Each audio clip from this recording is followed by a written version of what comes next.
Come on, yeah, that's it. Saki, no problem. Shabash, shabash, shabash. कोई नहीं. अच्छा ही होगा तेरा. अरे यार. अब डीले करना.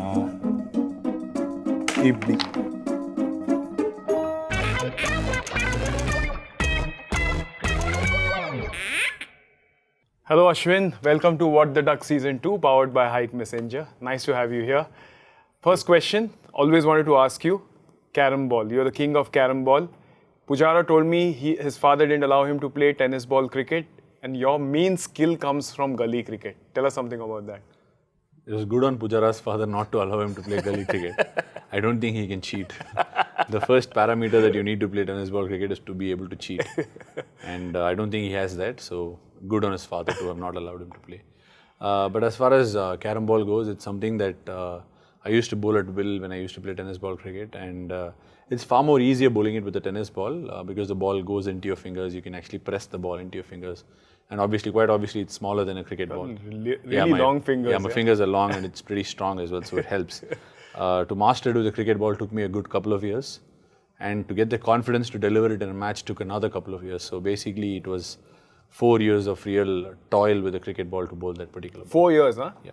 Almost 4 years. But you still play gully cricket, right? Not anymore, but yeah, whenever I get a chance. Any interesting incidents there? There have been plenty of incidences.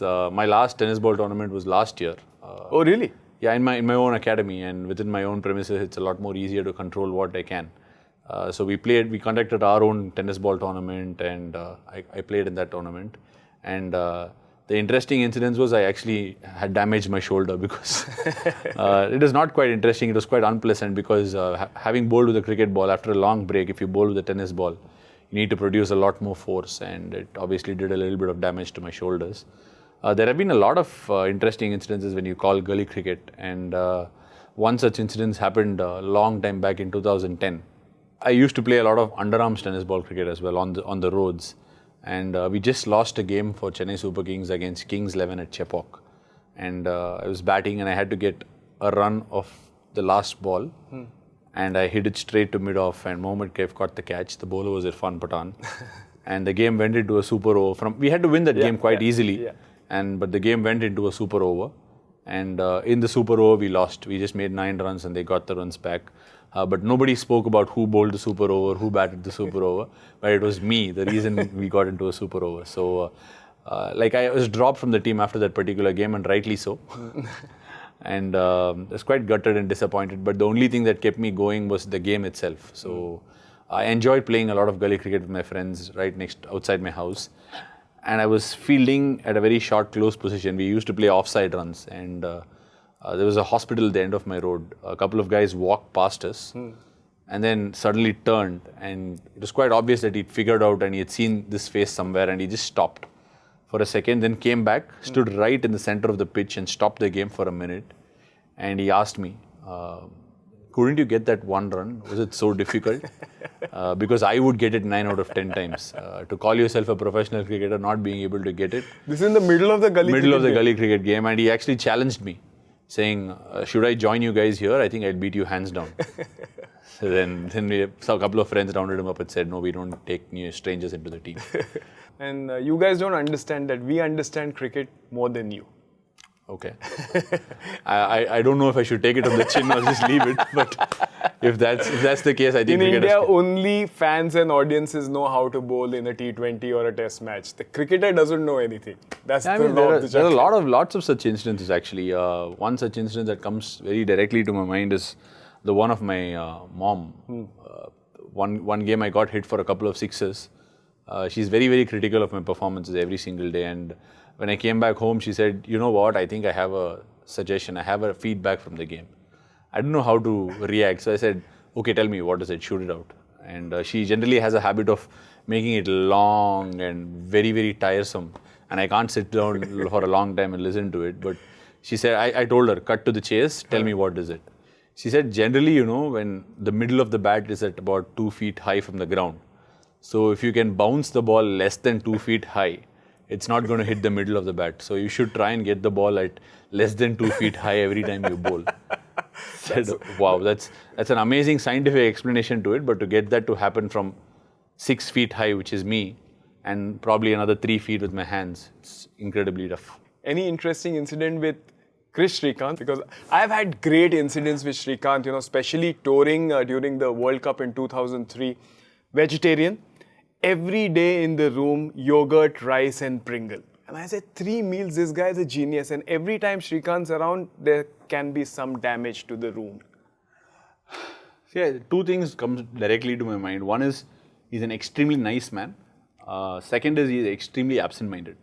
So people can actually think his absent-mindedness to be some sort of rudeness on occasions, but the man means good only. I can vouch for that because I know him very well. I've had a lot of conversations with him. And stereotyping him as yogurt and rice is some sort of a, I don't know, it's some sort... No, it's the truth. It could be. I don't know him that well to... No, it's the truth. Because I'll tell you why. I was under the impression my first tour, 2003, I said cricketers have this, juices, this, that. It's very important, nutrition. And this guy played the best cricket all his life just having curd rice, which is amazing. I also believed Sachin had aerated drinks all the time, seeing ads. I actually bought those aerated drinks for a few years and drank them every day before a game. And also carried a couple to the game. Yeah. Then I realized... after a point of time, the knowledge is very poor for us cricketers about what we should be having as a youngster. The best story is he was chairman of selectors. In 2009, we were playing a quarter-final game at the Chinnaswamy Stadium, Bangalore. And Tamil Nadu was playing Bengal, and he happened to be the chairman of selectors for Tamil Nadu as well, which was the case then. So we'd had quite an ordinary day, and not to say I also had an ordinary day on the first day. I put down a couple of cotton bowls and all that, and Saha and Manoj Tiwari had made hundreds. So we were just sitting, I was just sitting a little pensively from the dressing room and looking at the ground, imagining if I could turn the day around and all that, like, how a youngster does. And he just quietly walked in from behind, like, not quietly, notoriously walked in from behind. When Srikanth is around, he's around. So he came, he sat right next to me and said, "So what did you do?" I said, "Sir, I picked up a wicket and all that." "So how do I select you in the Indian team? You have to give me 5 wickets every single game for me to say that you're good enough to play for the Indian team. It's not about me knowing that you're good enough. You have to show me that you're good enough." I said, "Yeah, sir, sure. I'm giving my best." Okay, don't worry. The tide will change, Don't worry." And then he just picked up a cigar and he was like, lit it up and all that. He just moved it around and he said, "Don't worry, things will turn around. I will take care of everything. You do well. I will take care of everything." And he just... because out of respect for the chairman of selectors, I had stopped eating my idli and sambar, So, and I was just so pensively holding it next to him. He didn't even know what was around. He just picked up his cigar, dipped it right into my sambar and put his ash around. He used it as an ashtray and actually left the cigar on the sambar and left. I was holding the plate like this. I turned around embarrassed. Very sheepishly, I looked at Raman, who was the coach. And Raman was very cool. He knew Srikanth really well. So he said, "It's okay, just put the plate, get another one." Just put it, went and picked it up and came. Sehwag was never complicated. He was never. Actually, again, Sehwag was... he had a very demoralizing effect on me, actually. I had successful stints as a bowler in the IPL. I'd won a couple of Man of the Series awards in T20 competitions. I'd sat out of the Indian team for a couple of years, good couple of years, learning the trade. My only motive when I was sitting out on the sidelines for the Indian team was to trouble every single batsman I bowled in the nets to. And there was an incident in Dambula where every ball that I bowled, first ball I bowled outside off stump, Sehwag cut me. The next ball I bowled on off stump, he cut me. The next ball I bowled on middle stump, he cut me. The next one I bowled on leg stump, he again cut me. So I said, "What the hell is happening?" So I just bowled a ball fuller, he stepped out and lug out me for a 6. So I was like, okay, either I'm just not good enough or this guy is just way too good, which he was. But to the greater Sachin Tendulkar also, I didn't struggle bowling so much in the nets too. So I was very inquisitive. I observed this for a few days, but then I couldn't hold myself back. I went to him and asked, "So what should I do to improve?" If I had asked Sachin, he would have said, "So you can work on this," or whatever it is. If I had asked MS, he would have given me a perspective. Viru said, "Arey yaar, you know what? I don't think off spinners are bowlers. They don't trouble me at all. I just find it easy smashing them." I said, "But you're cutting me." He said, "Yeah, off spinners I'll hit against the spin on the offside. Left arm spinners I'll hit him against the spin on the leg side." I said, "Okay, fine." The next day I tried something at the nets. He again started hitting me this place and that place. He was treating me like actually a road ragger or something, like how I would treat like a 10-year-old kid if I was batting against him. So Then I realized one fine day that it was his ego that you needed to bowl against. Because he gave me a very interesting story. He said, I had fever in a game at Rohtak and I smashed Harbhajan for 12 sixes. You know, Harbhajan is a good off spinner. I said, okay, yeah, Harbhajan is a good off spinner. But that doesn't mean you smoke him for 12 sixes with fever. I then asked him, what was the story? He said, I opened the innings, I hit him for 2 sixes, I had fever, I came back in, I went in at number 10 and smashed him for another 10 sixes. The wicket was spinning square, you know. So what did you do? Every ball, because it was spinning, I decided I'll smack him over the leg side. Like he said, he even hit him out from outside the pitch, outside off stump, and hit him for a 6 on the leg side. So basically for Sehwag, it was very simple. He hit people on good balls. So my simple strategy to Sehwag was bowl rubbish balls. And it worked. It worked because when you start bowling rubbish balls, he starts dictating the pace to you with your rubbish balls or your so-called plan against him. So the best possible plan against Sehwag was to bowl every single ball as the best rubbish ball that you can bowl. And I got him out a few times in the IPL that way. Because what he expects is not what you dish out. Because he expects you to bowl good balls at international. Wow, what an insight. Sehwag on the pitch you figured out. But did you figure out Sehwag in a team meeting? One thing that I'll tell about Sehwag is very clear. He didn't believe in team meetings. He didn't believe in playing the way the team wanted or any strategy or anything. He just wanted to see the ball and hit it. He wanted to hit every single bowler. So there was one such meeting during the 2011 World Cup. I'd always seen Virupa as who he was. Like I told you these incidences, and then in the IPL how I bowled to him and what my experience was to him and all that. We were playing England at Bangalore and we were staying at the ITC hotel, and Gary had scheduled a meeting at about 10 o'clock in the morning, and we finished the game in Dhaka. We came back to Bangalore, and usually Viru never speaks in the meeting, and the Indian team meeting goes for a grand 2 minutes every single time. So this time what happened, Gary took his notebook and there was a beautiful slide that was there, Team India Mission 2011 World Cup or whatever it is. So all of a sudden it was very new. Usually the presentation goes, Gary speaks, then he says MS and MS says nothing, we all leave. That's the meeting agenda usually. So the slide was there and Gary very interestingly closed his diary. He generally briefs upon the previous match and says good luck for the next match. That's it. That's all Gary's report carries. You can probably read the Hindu and know what Gary will speak about, or the Times of India, whatever. But he believed in the Hindu because it was more diplomatic. So immediately Gary said, well done guys, it was a great win in Dhaka. Viru will start us off. Actually, Viru had gone to Gary and said, I would like to speak in the meeting, and he didn't update Gary on what he was going to speak about. So Gary thought he was going to say something about the team. He said, Chalo, we had a great game in Dhaka. Now tell me how many complimentary passes is each player promised. Like we were all thrown off. I didn't understand what he was saying. And he had actually found out from somewhere that everybody was eligible for 6 passes and we were only getting 3. So he said, come what may, we play the next game or before the toss, we should get our 6 complimentary passes. Gary was like, I don't need my 2, you can take my 2. And Viru immediately jumped up and said, Gary, you're eligible for 4, but you're getting only 2. So we need to sort this out. And that meeting went on for 20 minutes. Wow. Because the managers spoke, the logistic managers spoke, the BCCI spoke, and why they were giving us 3 passes. Viru said nothing doing, if you don't give us 6, I will take this up and I will not play the game. Then we were all, thankfully, because of Viru, the World Cup became a lot more easier for players like me. Because the people were asking passes left, right and centre. And we from the outside were thinking, Indian team fully discussed. You know strategy, what? This, Forget that. about strategy. The most surprising thing is everybody away from the Indian team believes that every player has a stand of tickets with him. That is the best thing that I've ever heard. Like there was a friend of mine who asked me for a ticket in Mumbai, not during the World Cup, for another game. So I gave tickets. I gave 2 tickets. There was another distant friend of mine who asked for tickets, so I gave him a couple of tickets. There was a very distant relative of mine who actually asked me for tickets and I didn't have tickets. So she goes like this. So players don't get tickets. I said, we do. And I've already promised 4 tickets to someone, so I've given. I am only eligible for 4. But don't you get like 30, 40 passes in a game? I said, if we get 30, 40 passes, then who will make the money from the spectators? They have no clue about how many tickets the players will get, and they actually think the players can get the world. They believe that if the players think they can get them just above the pitch to watch the game. You know, it so happened in London once. I okay, for the Lord's Test match, somebody came to me, boss, tu itna sab log ko jante hai, only two you give me. So I said, boss, nahi hai.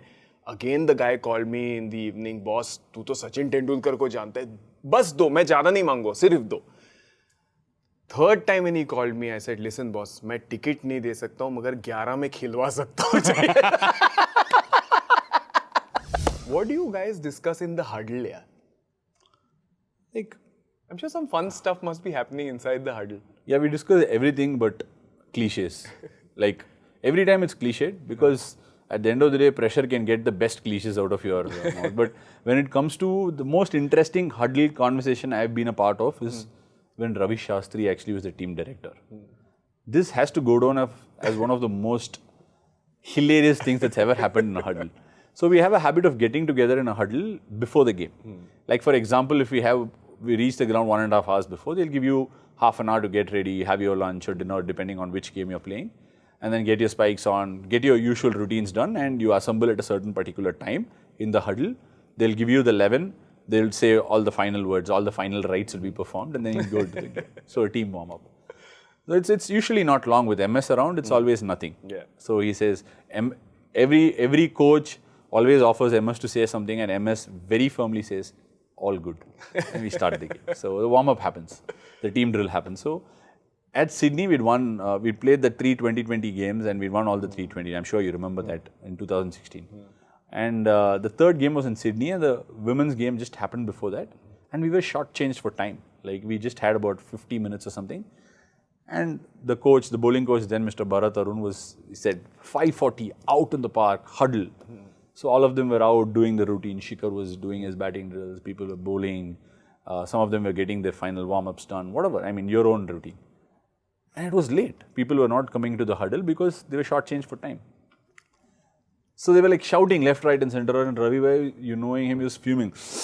All that. He was almost like in a lion's den. You know, you can hear him fuming, but because of the ground, the audience and all, you couldn't hear him quite clearly. So he was fuming. And Arun literally, Arun the man, he's not very bulky. He was just moving around very freely and he was just calling everybody, holding people by the collar and literally pulling them into the huddle. And we were late by a minute or two and everybody was standing there. Arun announced the team and he put it across to MS. MS was like, nothing, let's go after the game. And then Ravi was like, all that. So Arun said, Ravi, guys, go and smash them out. It's like we all really thought he was going to say something because he was fuming for a very long time. You know, this person, when you get ready for a debate, when you get ready for a shipwreck, how a person actually plans the speech or like plans general pattern speech. Yeah, general pattern speech. So we definitely believe that he was going to say, Australia 2-0 down, you got to make it 3-0 or something like that. He said, go and smash them. And he just turned around and left. And people are still in the huddle, still actually not knowing what had happened. And that was one of the most hilarious things I've ever seen. I've been hearing from other players that Ashwin sledges beautifully. He does it in style, does it mildly sometimes. I'm sure some interesting incidents from the Australia tour as well as now you can share with us. See, there's one team that likes having a banter on the field, and that's Australia. If they play well, they are nasty. If they don't play well, they're even more nasty. So, there is no one, there is no grey for them. It's either black or it's white.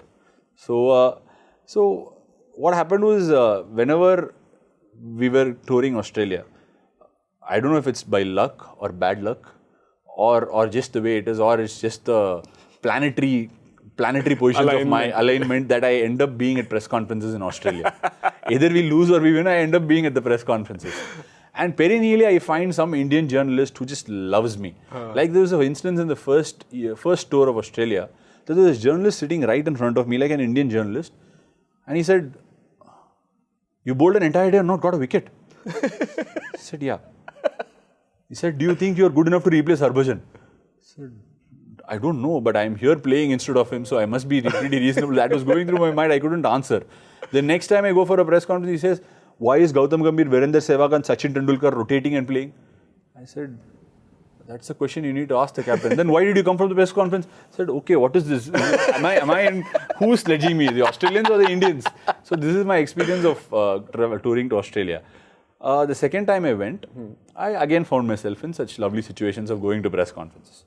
So we were playing in Sydney, and I'd gone to the press conference. There were some questions. As a team, we wanted to stay positive. So I was saying, whatever be the score, I think we fancy a chance. We can get close to their score.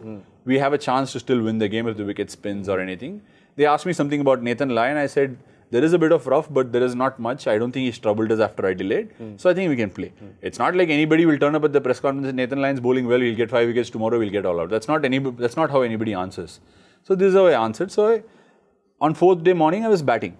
And I was like defending Nathan Lyon, not taking a lot of chances, just rotating singles. People put in, I didn't go over the top and all that. So Haddon was standing behind and Warner was at leg gully. And Haddon kept on going for an hour and a half. He said he'll remain positive. It's all talk and no action.